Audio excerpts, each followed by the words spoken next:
Good morning all of you. तो हमने जो हमारे लास्ट लेक्चर में देखा था वो विंड एंड सिस्मिक एनालिसिस में हम लोड फ्लो कॉन्सेप्ट की बात कर रहे थे। और हमने जो लास्ट लेक्चर में देखा था वो हम बात कर रहे थे किसकी, टू वे स्लैब की। मैं थोड़ा सा रिवाइज करा देता हूँ आपको। टू वे स्लैब में हमने क्या बात की थी, हमने टू वे स्लैब में बात की थी कि टू वे स्लैब का जो हमने डायग्राम देखा था वो इस तरीके से देखा था, फोर साइड सपोर्ट्स होते हैं। और मैंने आपको बताया था कि इस तरीके से ये जो लोड डिस्ट्रीब्यूशन रहता है वो चारों साइड रहता है। इसको हमने नाम दिया था, ये हमारा शॉर्टर स्पान था LX और ये हमारा लॉन्गर स्पान था जिसको हमने बोला था LY।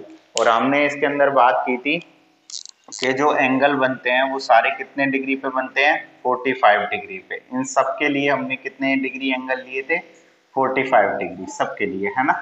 और हमने इनके लिए जो लोडिंग डायग्राम देखा था वो ट्रायंगुलर के लिए देखा था। तो ट्रायंगुलर के लिए कुछ इस तरीके का था ये, जहां से हमने परपेंडिकुलर लिया था तो ये हमने बोला था ये LX/2 और ये भी LX/2। और हमने इसके अलावा एक ट्रेपेजोइडल के लिए भी देखा था इस तरीके से। और हमने उसमें भी बात की थी कि ये अगर हमारी लेंथ, इसके टोज पे लेंथ x/2 LX/2 और LX/2 है, तो हमने देखा था अगर ये ओवरऑल लेंथ LY है तो ये LY माइनस LX। ठीक है, इस तरीके से हमने बात की थी इनके कॉन्सेप्ट की। आज जो हम देखने जा रहे हैं वो हम देखेंगे कि ट्रायंगुलर लोडिंग और ट्रेपेजोइडल लोडिंग, इनके लिए जो इक्विवेलेंट वेट है वो किस तरीके से डिस्ट्रीब्यूट होता है उसकी हम बात करेंगे। तो हम सबसे पहले बात करते हैं टू वे स्लैब में ट्रायंगुलर इक्विवेलेंट वेट की फॉर ट्रायंगुलर लोडिंग की। तो हमारा जो मेन टॉपिक था लास्ट लेक्चर में वो हम टू वे स्लैब में हम देख रहे थे क्या, टू वे स्लैब में लोड फ्लो कॉन्सेप्ट में हम टू वे स्लैब की बात कर रहे थे। और हमने उसके अंदर अब हमने पहला जो उसका टाइप उठाया है वो हम उठा रहे हैं ट्रायंगुलर लोडिंग के लिए। ट्रायंगुलर लोडिंग के लिए ट्रायंगुलर लोडिंग की हम बात कर रहे हैं। तो ट्रायंगुलर लोडिंग के लिए जो हमने डायग्राम देखा था वो किस तरीके का था कि इस तरीके से ये ट्रायंगुलर लोडिंग थी, जिसमें इस तरीके से फोर्सेज हमने माने थे। और हमने माना था कि जो बीम पर लोड ट्रांसफर होता है वो हमने मान के चले थे हम, वो एज ए UDL की फॉर्म में ट्रांसफर होता है। इस तरीके से थी हमारी ये स्लैब। और ये जो रिएक्शन थी ये यहाँ पर RA, यहाँ पर RB, क्योंकि ये जो पॉइंट थे हमने मान लिए थे A और B हैं, और यहाँ पर W वेट लग रहा था। ठीक है, और इसको हमने क्या कहा था, W इक्विवेलेंट वेट लग रहा है ये। और ये जो बात कर रहे हैं हम ट्रायंगुलर लोडिंग के लिए, ये हम शॉर्टर स्पान के लिए बात कर रहे हैं कि शॉर्टर स्पान में जो ट्रायंगुलर लोडिंग होती है उसमें हम इक्विवेलेंट वेट कैसे फाइंड आउट करते हैं। ठीक है, तो हम बात कर रहे हैं इसके लिए। अब हम देखें कि W इक्विवेलेंट वेट WEQ, जिसको हम लिख रहे हैं WEQ, वो क्या है। तो हम लिख रहे हैं W इक्विवेलेंट, ये क्या है, ये है क्या, equivalent weight on beam due to bending movement. W equivalent B, इसको हम लिख रहे हैं equivalent weight on beam due to bending movement के कारण बीम पर कितना इक्विवेलेंट वेट आएगा, हम उसके WEQ/B की बात कर रहे हैं। तो अगर मैं UDL की बात करूं, UDL में जो हम इक्विवेलेंट वेट की बात करते हैं तो जो लोड होता है उसको हम किस तरीके से, मैक्सिमम को किस तरीके से शो करते हैं, वो होता है WL²/8। तो ये क्या हो जाएगा, WEQ/B LX²/8। ये किसके बराबर होगा, जो इंटरनल रेजिस्टेंस होगा उसके बराबर होगा इसके इक्विवेलेंट वेट के। तो वो किस तरीके से होगा, वो होगा WLX²/8 माइनस, इस ट्रायंगुलर सेक्शन में हम बात कर रहे हैं तो -1/2 WLX²/8 sorry W L X square by 2 into कहां पर, ट्रायंगुलर में कहां पर लगेगा 1/3 पर, और ये किसके लगेगा, इसकी लेंथ के एल एक्स बाई 2 के, लेंथ के हाफ के। ठीक है, तो यहां से अगर हम देखें तो देखिए W equivalent B L X square by 8 ये बराबर होगा किसके, इसको अगर हम सॉल्व करेंगे तो हमें मिलेगा डब्ल्यू एल एक्स स्क्वायर 8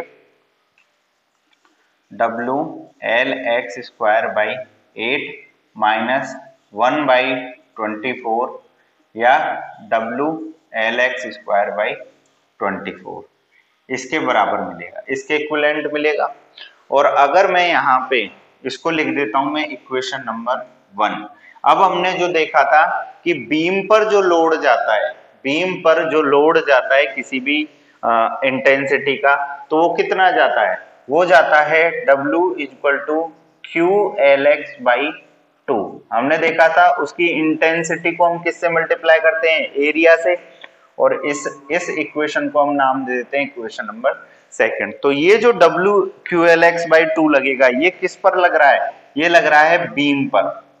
मैंने बताया था डिजाइन प्रोसेस में कि बीम पर जो भी लोड आएगा, इस बीम पर जो भी लोड आएगा ये इस टोटल लोड की इंटेंसिटी का कैसा आता है, 50% आता है। तो 50% मतलब 2 आता है। इसकी वैल्यू मैं उठाकर कहां रख देता हूं, यहाँ इक्वेशन में रख देते हैं इसकी value.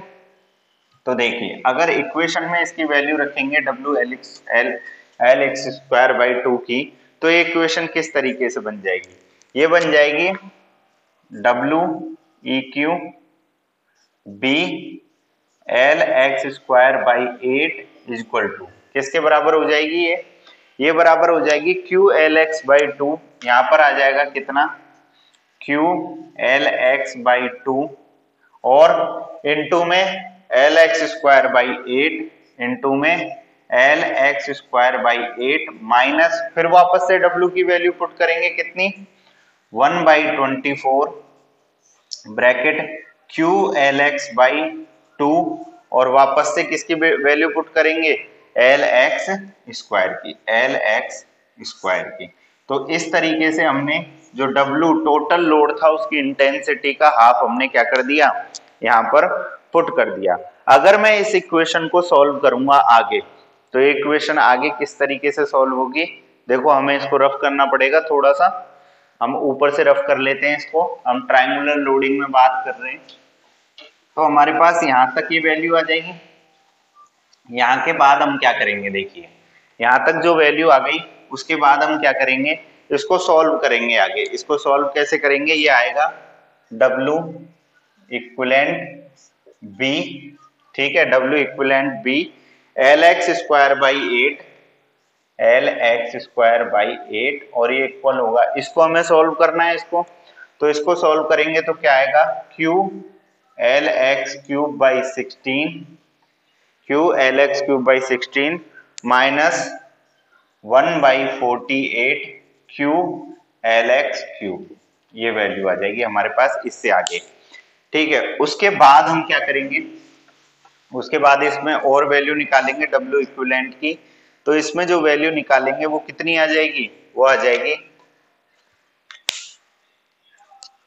W equivalent B L X square by 8 equal to, यहां से इसको सॉल्व करेंगे तो हमारे पास वैल्यू क्या आ जाएगी Q L x cube upon 24, ये वैल्यू आ जाएगी। और यहां से अगर मैं इसको और सॉल्व करूं तो वैल्यू क्या आएगी, देखिए अगर मैं केवल W B equivalent, W weight equivalent B bending के कारण की अगर बात करूं तो ये हो जाएगी हमारी कितनी हो जाएगी 1/3 क्यू एल एक्स। अब मैं क्या करता हूं 2 से ऊपर और 2 से मल्टीप्लाई कर देता हूं, 2 से ऊपर और 2 से नीचे। तो ये जो क्यू एल एक्स बाई 2 है, ये जो क्यू एल एक्स बाई 2 है, ये क्यू एल एक्स बाई 2, इसको मैं क्या लिख सकता हूं W लिख सकता हूं, W लिख सकता हूं ना इसको। तो जो W इक्विवेलेंट आ जाएगा B बेंडिंग के कारण, W वेट इक्विवेलेंट बेंडिंग के कारण आ जाएगा, वो हमारे पास क्या आ जाएगा 2/3 इंटू डब्ल्यू, और ये डब्ल्यू क्या है, ये टोटल वेट है और ये इक्विवेलेंट वेट है।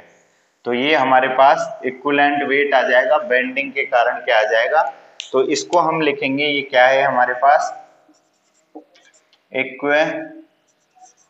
Equivalent weight. ये हमारे पास किसके कारण आ जाएगा, ये हमारे पास आ जाएगा किसमें, ट्रायंगुलर सेक्शन के लिए। ये ट्रायंगुलर सेक्शन के लिए अगर हमें इक्विवेलेंट वेट निकालना है तो वो हमारा कितना आ जाएगा, 2/3 W। टोटल जो भी लोड लग रहा है, टोटल जो भी लोड लग रहा है उसका कितना होगा, 2/3 किस में आएगा, ट्रायंगुलर में। ट्रायंगुलर पोर्शन जो हमने देखा था 2 वे स्लैब में, उसमें 2/3 W के बराबर आ जाएगा। इसी तरह अगर मैं बात करूं ट्रेपेजोइडल सेक्शन की, कि ट्रेपेजोइडल अगर सेक्शन हम बनाएं इसी के लिए तो वो किस तरीके से आएगा। ये पोर्शन कहाँ का है, ये पोर्शन मैंने जो अभी थोड़ी देर पहले आपको डायग्राम दिखाया था कि इस तरीके से ट्रायंगुलर सेक्शन है, ये W इंटेंसिटी का इस तरीके से लोड लग रहा है, ये जो लेंथ है ये है LX शॉर्टर स्पान, ये A पॉइंट है, ये B पॉइंट है। तो मैंने इसको क्या माना था, एक UDL मान के चला था। इस तरीके से मैं एक A और B पॉइंट के लिए UDL माना था, और ये क्या था, टोटल W था, टोटल W था। अब इस बीम पे आने वाले जो लोड को मैं मान रहा हूं, इस बीम पे जो ये W इक्विवेलेंट लोड आएगा, किसके कारण, ओवरऑल लोड के कारण, वो आएगा हमारा कितना, 2/3 ऑफ टोटल लोड। ये हमारा क्या है, ये हमारा टोटल लोड है। इस टोटल लोड के कारण क्या इंटेंसिटी हमारे पास आएगी, ठीक है। उसके बाद चलते हैं अब हम ट्रेपेजोइडल सेक्शन के लिए।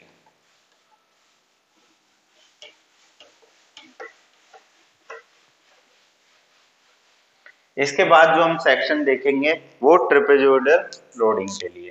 तो हम हेडिंग डालते हैं 4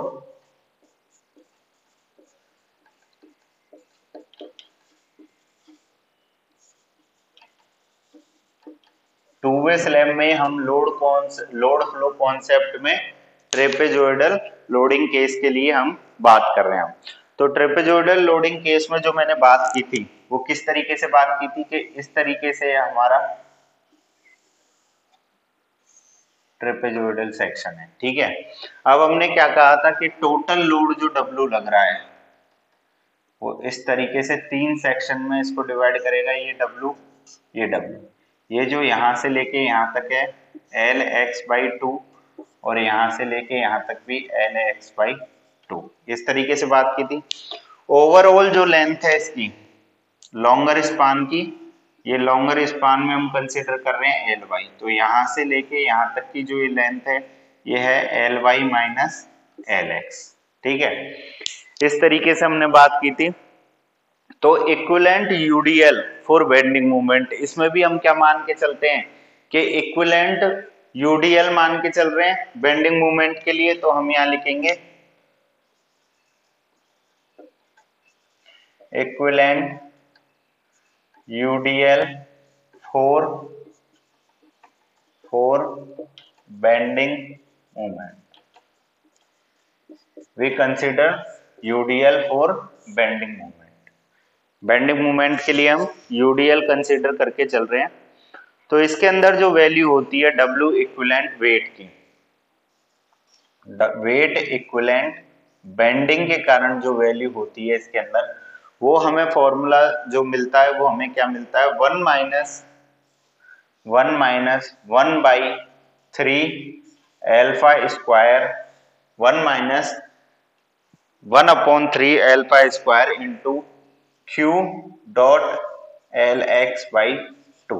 ये हमें फॉर्मूला मिलता है डायरेक्ट किसके लिए, ट्रेपेजोइडल लोडिंग के लिए, ठीक है। अब इसके अंदर देखिए अल्फा क्या होता है और W है, उसको हम किससे शो कर रहे हैं।